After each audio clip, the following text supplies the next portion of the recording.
That big stuff. Whoa, this one looks terrible. Woohoo! Crisp. Oh no. Like a dead horse. Yeah. Let's get it. Heart racing. Guys, welcome back to the one and only Super Dude 2 YouTube channel. And in today's video, we're going to be trying to figure out what is wrong with this Ranger. And as you can see, it's torn down a bit, but there's reasons to that. So it wasn't running all that good. So I swapped the injectors to Mustang injectors, and it's been running pretty good. So me and Dad take it for a rip just to test the waters, and well, it's not running that great. It's running on 3 cylinders. So I go to check the spark plugs because, you know, maybe an injector went out or something. And I look at the plugs and they all look pretty fine, but so I check the compression on this bad boy, and the first two from the front had 150 psi, which is pretty good. But that third one back there had 30 and not climbing. So, yeah, that's where we're at right now. I've already taken some stuff off, and I'm going to take off the head to see what's wrong with this bad boy. Let's get to work.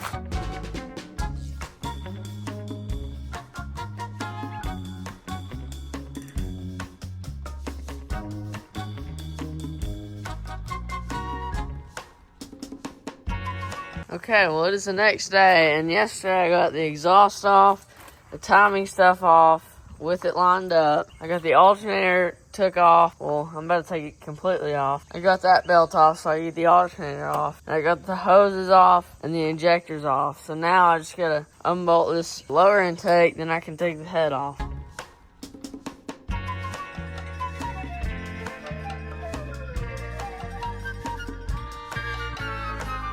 I think I got every bolt besides this dipstick mount off for this lower intake.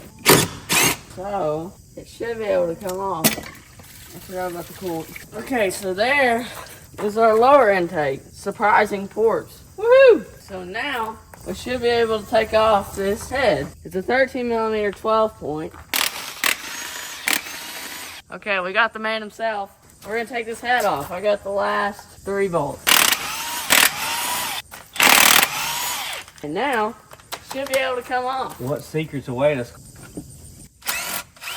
That's kind of like your stud also for your spring. Oh, you probably should get around that, yeah. Look.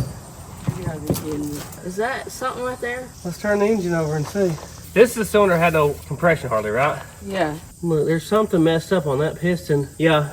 Which this is a cylinder that had low compression when we started on this engine, right? Yeah, we got a chunk out of the piston there and a chunk here, it looks like. See that? Yeah. Sticking up? That's a bummer. You think it like heated? I mean, we don't know what happened to it before we got it. Yeah, it may have not been us. I mean, the fact that it had low compression on that cylinder before. My guess is whatever did that probably messed up a ring too. The first ring. That'd be a guess though. Well, I don't something catastrophic's happened in the cylinder. I don't think it would have been us. And the fact that it was still running. And maybe something went through the motor. Like maybe that's from something going through it, a piece of dirt. Or it had good oil pressure. It had like 50 on idle. Yeah, it has good oil pressure, yeah. All right, let's look at the cylinder head. Look how much carbon buildup it has. And it did have a blown head gasket. See look, that? What's that? That's carbon and stuff, man. God. It did have a blown head gasket. You see the black? Yeah. See how it doesn't have that on the other two?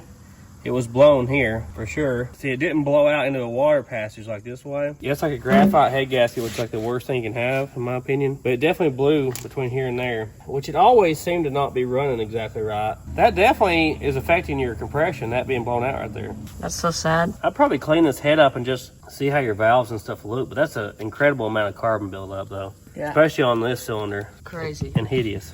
Look at those ports, though, man. I know, man. Nice, huh? That big stuff. Yeah, so this mount broke for the alternator, so I'll probably have to get that welded. I knew a guy who dirt track raced, and he claimed that he would port these all the way up to the valve cover rail and then weld it up inside there. What are we going to have to do, mister? I'd start by cleaning up the top of the pistons, cleaning up the valves and the head surface, and just seeing if you see anything obvious like a crack or a break. Because like if you just had like this and nothing below that's hurt, maybe a piece of trash went through the motor, if it didn't hurt the rings and stuff, you might be all right. Because see the black here? You can also see the black here that had a blown head gasket? Yeah. I mean, you might get away with cleaning this up, and if it didn't hurt anything bad on that piston, you might just run it. Clean everything up really good and see what you got. Okay.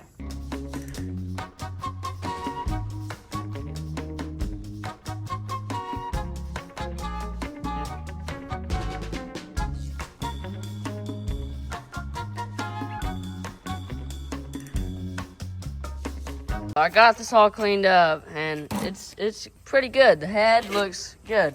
You can see evidence where it was blown. Like, see how you see the imprint of the gasket here, but it's gone there? Yeah. Here's the bad part. Ooh, man. Yeah, something got in there and ran around, didn't it? Yeah. I wonder what that was. Look, it's odd. It beat up this corner and it beat up that corner. And some in the middle, but most of it was on the edges. Oh, and this one has a little bit. You see that? Oh. Has a tiny bit of it. Yeah, those. But the other two don't, right? Yeah, the other two are good, but. I wonder if that's debris from the head gasket, like pieces of the head gasket itself. Yeah, because they have a metal layer. Yeah. That's hard to get off. It could be pieces of the head gasket. You think it's salvageable? Depends on what the cylinder walls look like. Funny how a 4-cylinder works, isn't it? Like 2 go up, 2 go down. Yeah. You get those at top dead center, and that way we know the others are at the bottom. That's not that bad. It doesn't feel scratched at all. The only thing I see is this black spot right there. And that's above the ring lands. Does it hurt? Oh, yeah. Got a little indent.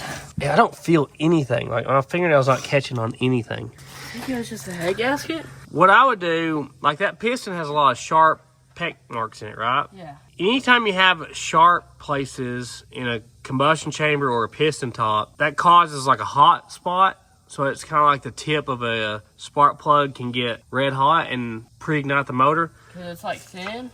Yeah, it's thinner and it's pointy, so it's more likely to have a hot spot and cause detonation. If it was me, I'd probably put that one at top dead center, and I would deburr it down smooth. Whether you do that with a wire wheel or like a sanding thing on a little 3-inch grinder or something. But I would knock all the sharp spots off the top of the piston. Not get this surface. Right. And that way you don't have any hot spots to cause detonation. And because of how the cylinder walls look, I mean, your rings could definitely be shot. But it's not been smoking or anything. Yeah. So to me, that means maybe your rings are still good. Something definitely went through the motor. We don't know what it is. Maybe it's a metal from the head gasket. I would deburr the top of the piston, clean up all your valves, and lap all the valves in. Okay. I know it takes a while, but now's the time. Worth it. I would start with number 3, pull them out and see if you have like a burnt valve or something. I'd lap all your valves in and put a new head gasket on it that's not a graphite head gasket. I'd get like a steel core laminate or a multi-layered steel or something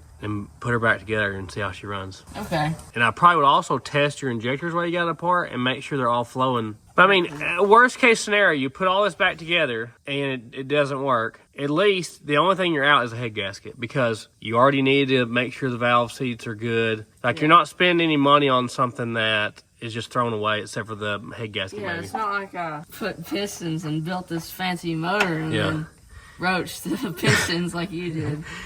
It's cool that it has flat tops because I'm pretty sure a turbo coupe has dish top pistons. Yeah. So you're going to have more compression than a normal turbo coupe motor. These two had a 150. It'd almost be cool if you could find a later model Ranger roller cam and followers while you had it apart too. You also talked about doing the intake setup, right? You're going to change the intake and intercooler setup? I make a custom upper intake, just a steel one. Yeah, that goes this way. Have an intercooler in here. Okay. Hopefully. All right, well, get to it. I'm going to remove these cam followers and remove the cam. You can get a screwdriver under here and pop it up and over. Like that. There we go. Okay, so now I should be able to remove this cam, but you have to take this retainer plate off, I'm pretty sure. It's just 2 Phillips screws. And then I should be able to just slide the cam out. I'm trying something new. Whoa! I just broke it loose with ease. Wow, I never tried that. Okay, now will it come out?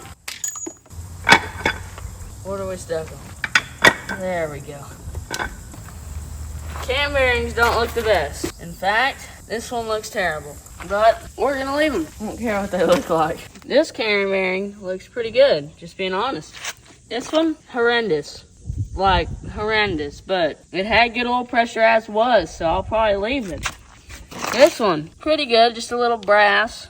This one, pretty good. So, something probably got stuck in that. But I'll probably just leave it, because we're on a fixed budget here. Now we can take our valve springs out and lap the valves. So what you want to do, you want to get a socket. You want to place it on here that's bigger than the inside diameter, but not bigger than the outside. And you're just going to whack it, and it should pop off there. Like that. So now we got our retainers and our spring. And I'll probably replace these valve stem seals because they usually always crack and stuff. But now our valve can come out and we can lap our valves. Woohoo!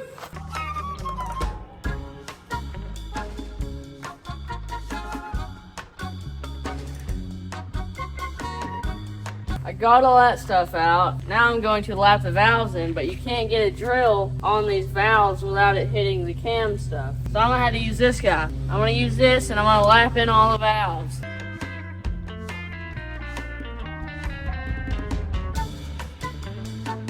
Now that I got all these valves lapped, I'm gonna clean this up in the parts washer.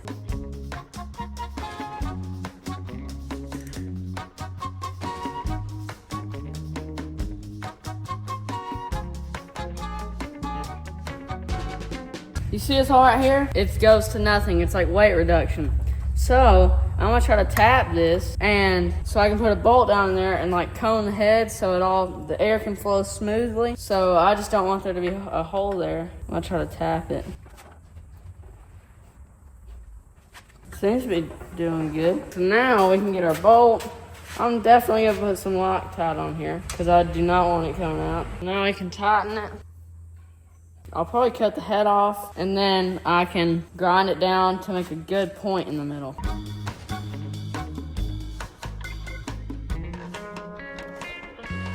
So here's what we ended up with. All dipped and stuff. It will help air not go to a flat surface. It'll split around it. So yeah, it should really help out. So I got the holes drilled and everything's fitting up good. So now we just gotta weld it. And I'll probably tack it and test it first. Okay, I tested it and it fit good. Now we just gotta weld it up. Listen, if those ain't dimes, I don't know what is. Those are crisp. Okay guys, it's another day and I was trying to get a bigger throttle body. So I had a stock Super Coupe one, but the linkage was messed up. So I'm just gonna have to use this one for now, and I'll put a bigger flange so maybe I could re-drill it for another one later, but I'm just gonna have to use this for now. So I can press it out. Now I just gotta cut it.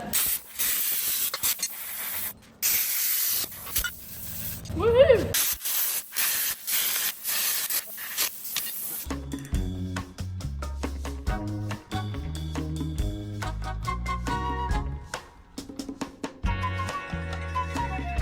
I have the flange with the holes drilled, and I can put it on here, and I can tack it up, and now we just gotta weld it.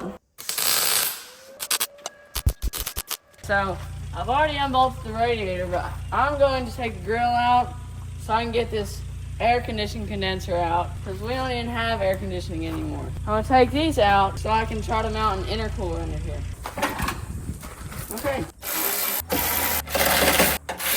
Now I should be able to get the radiator out.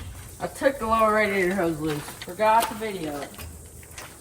And we don't need this anymore. Woohoo! Okay guys, it's the next day and here is our finished product of the upper intake. Looks phenomenal. Got a good shine to it. I'm so excited. And now I have the gasket set. So I can replace these valve stem seals and we can put our springs on and stuff. And then I think we can throw this thing back together. Woohoo! So these are really crusty. We've already got one off and it just broke. And you can see some of these have like little pinholes and cracks.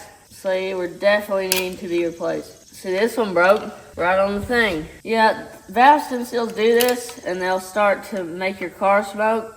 So these are supposed to be like softer plastic, and they're just like crunchy. They're all breaking. And that's why we got new ones, because I don't want this truck to smoke. And they're not super hard to change, like in the vehicle, but I thought, well, while I have it out, I'll just change them, replace them. Woo!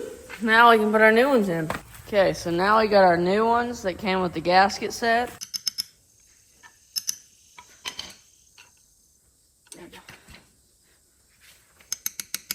No.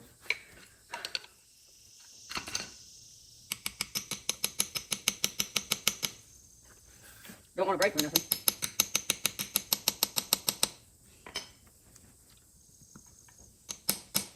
Okay, there we go. Now I just got 7 more. Okay, so I got them all installed. installed very smoothly. So now we can put our valves in, and then we can put our springs on. Hey guys, check out the merchandise. Only available at thesleeperdude.com. We got hats, hoodies, stickers, artwork. Marge needs something to do, and thank you guys for all your support. Again, only available at thesleeperdude.com. Get them while it's hot. You did good.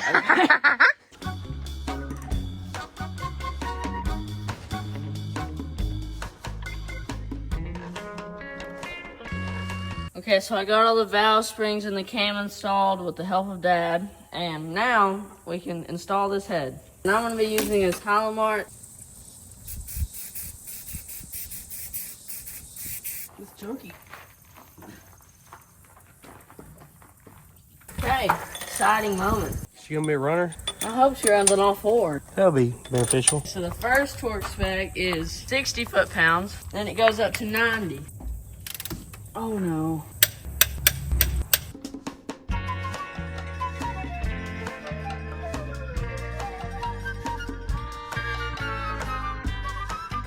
Okay, last one, 90 pounds.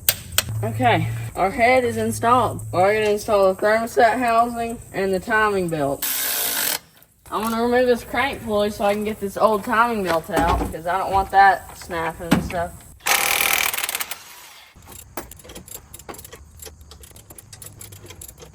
I got the pulley off, and I used skeet, which kind of shrunk that camshaft for a second so I could wiggle it off there. But yeah, I got it off. Now I should be able to put the timing belt on easily, and I can make sure it's all lined up. I guess that's it. Alright, now I just gotta tighten it up. Now we are installing the intake. Look, that intake looks so much better. These are such good engines. Man, I had a 95 Ranger with one in it. I beat that thing like a dead horse. Yeah. The truck I had, I think it had 280,000 miles when I sold it. Yeah. And I had absolutely abused it every day of its life. Guys, welcome back. It's a different day, and I'm going to install this alternator, even though the mount's broke. But it was already broken. It was firmly mounted, so I think it'll be fine. This is called ingenuity right here. Now we can put our belt on here. Tighten up our belt. Okay. And now we can install our injectors and our rail. Now I just gotta hook up the fuel lines. Okay, now we can install our upper intake. Got these 5/16 bolts. I do plan on upgrading throttle bodies later on, but right now this is all I have. Okay, now our intake is installed. Woo! Now I'm tightening up the bolts for this exhaust, and then maybe we can try to do an intercooler. Okay, so I have found an intercooler, I have the radiator, and I found an electric fan. So I've just got to trim this up a little to let the intercooler fit better. Let's cut it.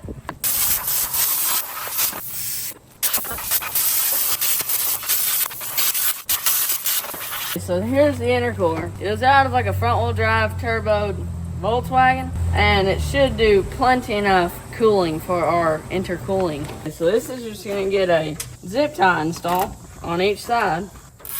That is an installed intercooler. Okay guys, in the middle of this process of welding on these new tabs for the mounts, that fuel line caught on fire. So I had to use a fire extinguisher. Heart racing. Here's the mounts we made. I used the stock coupler things, or rubber things, and extended them out to fit the radiator. So now I should be able to install the radiator and the fan, and then I can start making our piping.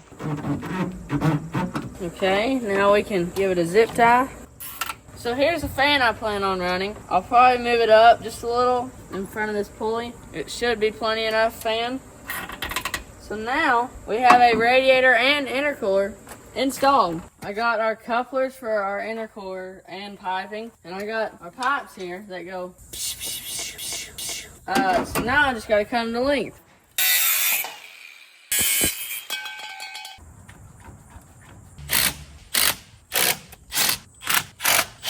There is our intercooler and turbo piping. Woohoo! It looks great. And now I can see our turbo better and actually change our plugs.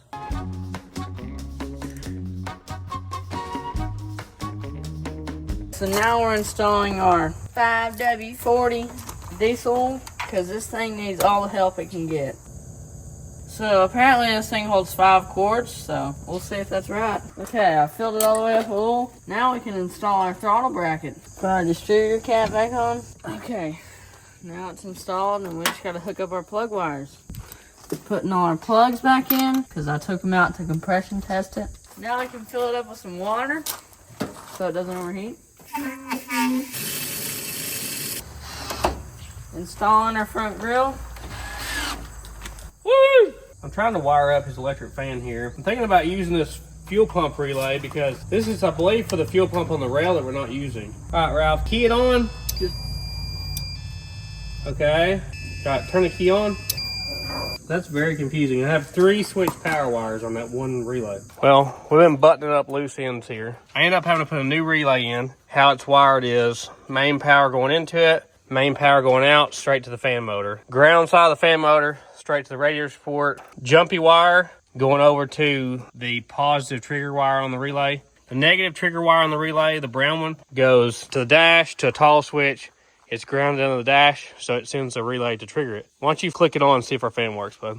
Okay. And that way, since that's a ground, the worst that could happen if that got cut or something, or got like rubbed through, is it would turn the fan on instead of burning your car down. Yeah, it's pulling. Yeah, it was overheating before with the factory fan, and I think it's because it had no shroud. But we needed the space to move back to get all this in here.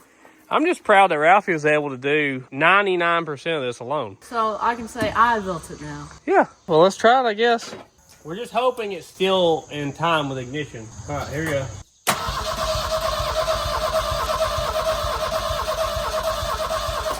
Something must be off. Might be your ignition. Maybe you don't have it on the same tooth it was before. I pulled this out, which puts the computer at base timing. It should be like at probably 10 degrees right here. All right, go for it, Ralph.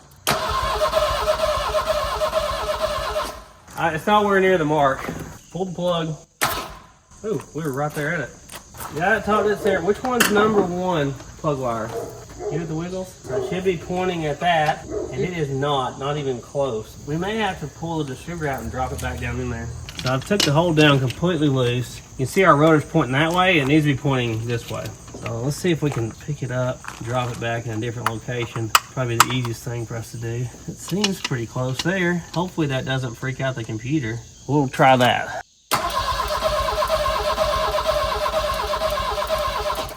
I turned it as far as I could and we're still at like 40 degrees of timing, but it doesn't seem to be hard to start. Like it should be, you know, struggling there. Yeah, it should be like, ooh.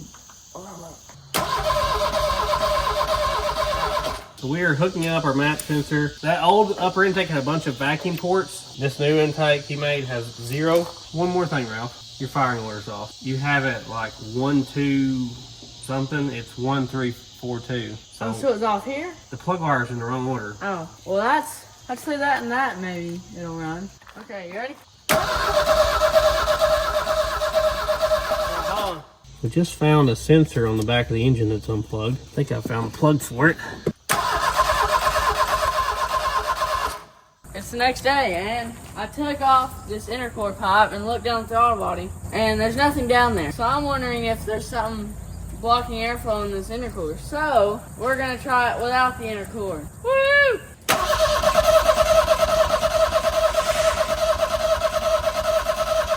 No change. I got some gasoline here. I'm gonna see if, I think it's not getting fuel, so I'm just gonna spray some fuel in here, see if it tries to fire.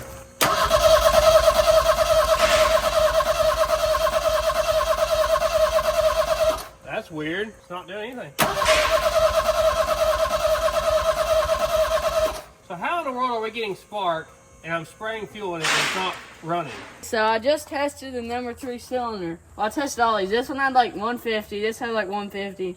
This had like 70, 80. So that's a lot better than it was. It probably just has some piston rings problem. So it'll probably run just fine on that. Ralphie was wiggling on this plug-in for the distributor, and this last pin and the second pin are not all the way up where they're supposed to be. That one right there wasn't up, and this one right here. Now the reason we're having this issue is Ralphie wrapped it around the steering shaft before he tore this thing apart and pulled these wires, but it was fine. We pushed them back in, it was fine, but apparently they've pushed themselves back out. If the computer does not get a tack signal, it's not gonna do anything. Let's try it.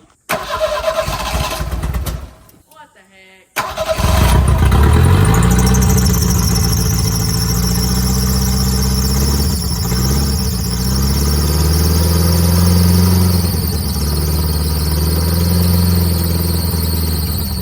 So just those two wires.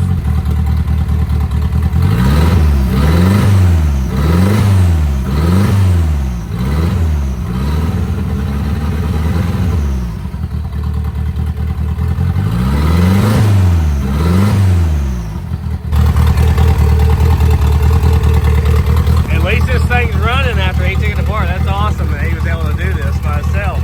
His own intake and everything.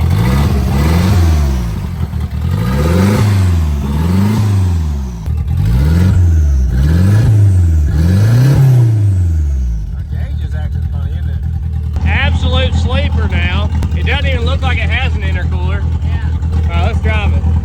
Here we go. Yeah, our cheap boost gauge ain't working right. Got a high-pitched squeal.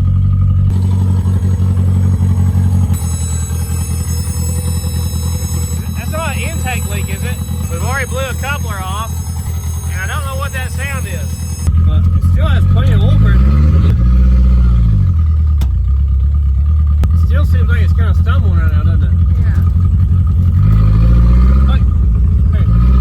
Hear that? When it gets in the boost? It's a vacuum leak. I bet it's your intake.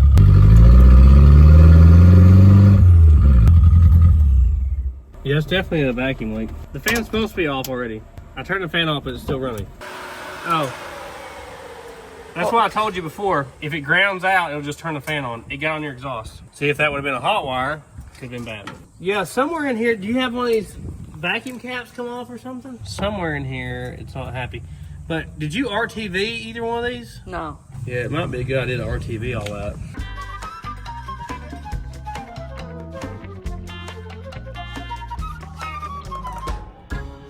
I got this gasket RTV'd, and now I just gotta let it sit. Well, guys, let's try it.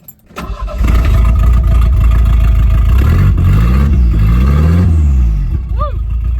It runs.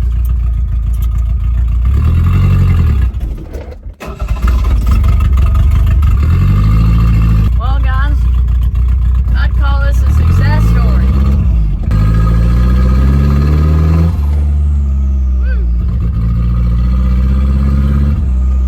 This thing's running great. It's not overheating because we got our new fan. Now we can drive it.